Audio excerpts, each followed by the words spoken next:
आताची breaking news, लाडक्या बहिणींना मोठा दिलासा।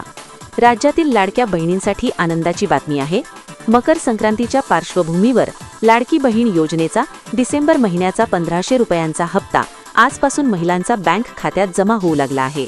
निवडणूक आचारसंहिता लागू असतानाही राज्य निवडणूक आयोगाने नियमित योजनेचा लाभ देण्यास परवानगी दिल्यामुळे आज सकाळपासूनच कोट्यावधी महिलांच्या मोबाईलवर बँकेचे मेसेज येऊ लागले आहेत। राज्यात सध्या महानगरपालिका निवडणुकांच्या पार्श्वभूमीवर आदर्श आचारसंहिता लागू आहे।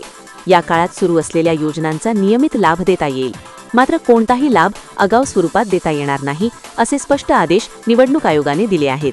त्यामुळेच जानेवारी महिन्याचा हप्ता आगाऊ देण्यास मनाई करण्यात आली आहे आणि केवळ डिसेंबर महिन्याचा 1500 रुपयांचा हप्ता आजपासून जमा करण्यात येत आहे। दरम्यान मकर संक्रांतीपूर्वी डिसेंबर आणि जानेवारीचे मिळून 3000 रुपये मिळणार अशा बातम्या काही माध्यमांत प्रसिद्ध झाल्या होत्या। या बातम्यांमुळे निवडणूक आयोगाकडे तक्रारी दाखल झाल्या। त्यानंतर आयोगाने शासनाकडे स्पष्टीकरण मागवले।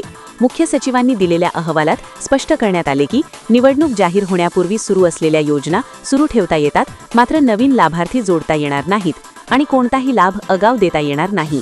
या सर्व पार्श्वभूमीवर निवडणूक आयोगाने अंतिम निर्णय देत स्पष्ट केले आहे की लाडकी बहीण योजनेचा नियमित 1500 रुपयांचा लाभ देता येईल, पण 3000 रुपये आगाऊ देण्यास परवानगी नाही।